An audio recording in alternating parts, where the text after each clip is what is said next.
is the wife of a Canadian Afghanistan campaign veteran who suffered significant PTSD. And Jenny has for several years waged a, quote, battle for the identity and the dignity of caregivers of wounded veterans. She literally chased then Veterans Affairs Canada Minister Julian Fantino to make her case. Jenny's marriage eroded, and she did begin a cross-country tour to have a better understanding of the provincial challenges, I'm quoting from her email to me, imposed on veterans on top of the abandonment by Veterans Affairs. It's Remembrance Day. We're going to remember what was done for us by veterans, but we also have to keep in mind and keep a focus on what is necessary today to provide those who require help and require assistance and require government support, the help, and the assistance that they so much need. Jenny, thank you for taking the time. Thank you so much, Roy. May I just start by correcting you? Neither my ex-husband or my spouse served in Afghanistan. Just to correct the story, because they never served, and that's the point. Either they served in Afghanistan or in Bosnia, or like my spouse, served with Swissair, for instance. Pain is the same for everyone. And I'd like to add also that today is a very difficult day for many of them and many of us as families. And many cannot attend a ceremony today, and that's okay. The important thing is everyone is commemorating in a respectful way, and it's okay today to commemorate your own way. Yeah, if you need help, it's important to remind everyone to please reach out.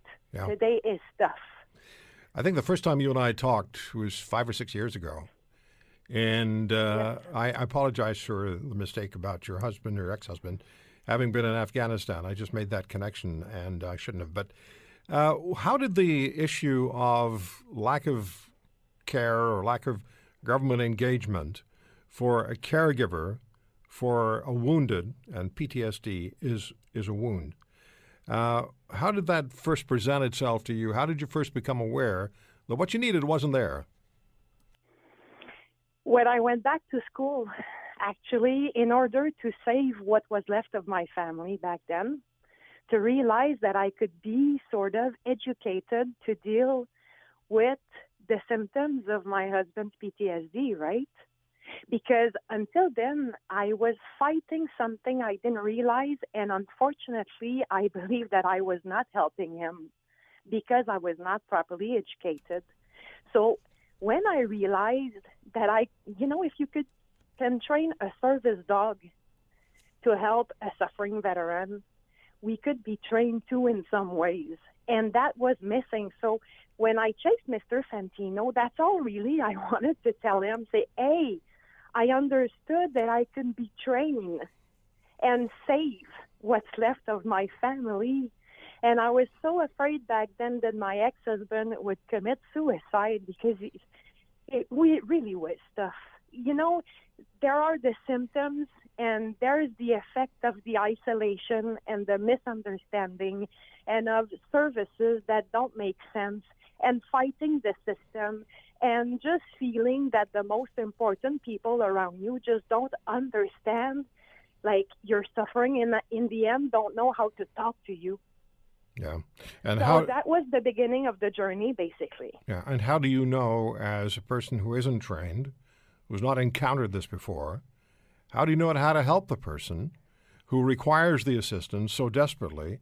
And this is what you've been attempting to get accomplished with government assistance that's been absent ever since. They're still not doing it, are they? And there's so many we're not talking about. Just this year, this government launched a new caregiver recognition benefit. Okay?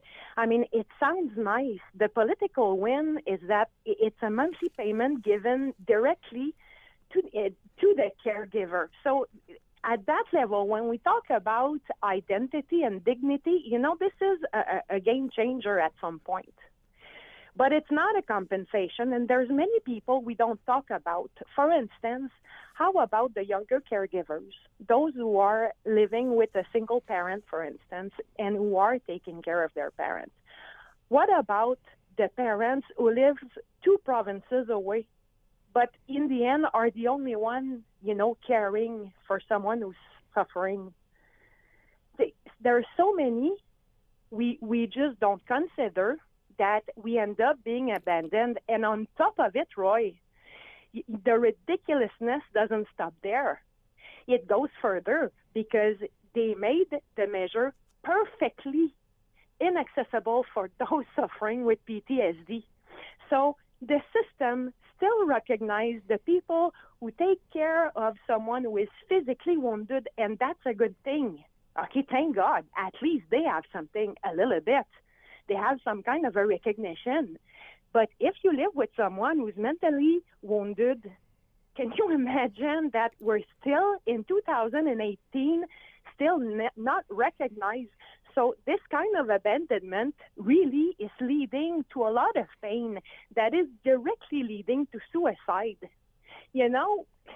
We all have to own our responsibility when it comes to the suffering of veterans in this country. Either it's political, either it's on a caregiver as a society, and so on.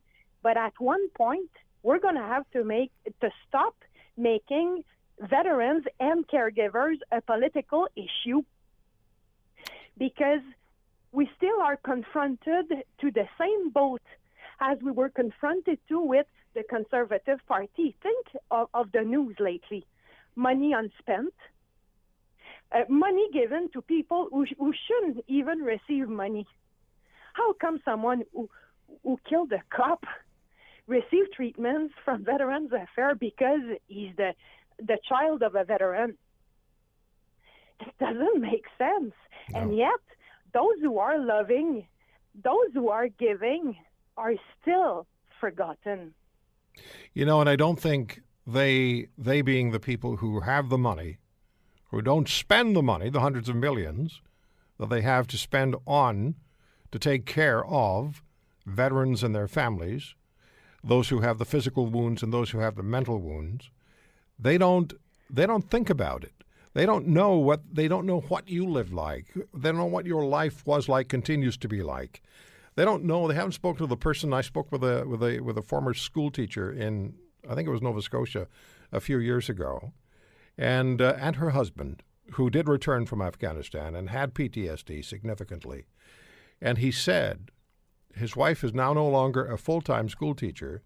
She's part-time because she now has 3 children to look after, their 2 biological children and him. And those were words from his mouth. Yeah. Yes, and because we are so important.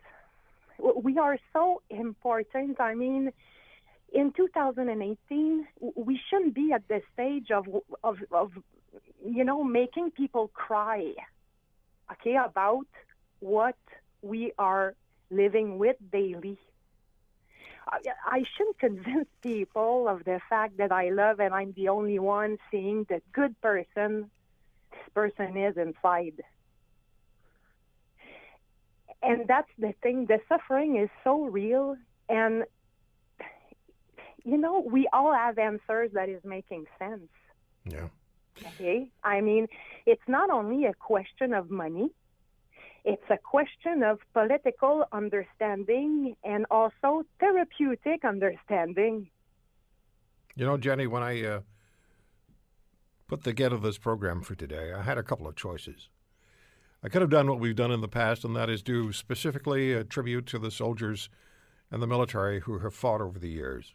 And we'll include some of that, and we did at the beginning of the program. But I thought not at the expense of the veterans and not at the expense of the families of the young veterans of today. It's not going to happen. And one of the points was, I spoke not long ago with a young man who was standing at an intersection with a cardboard sign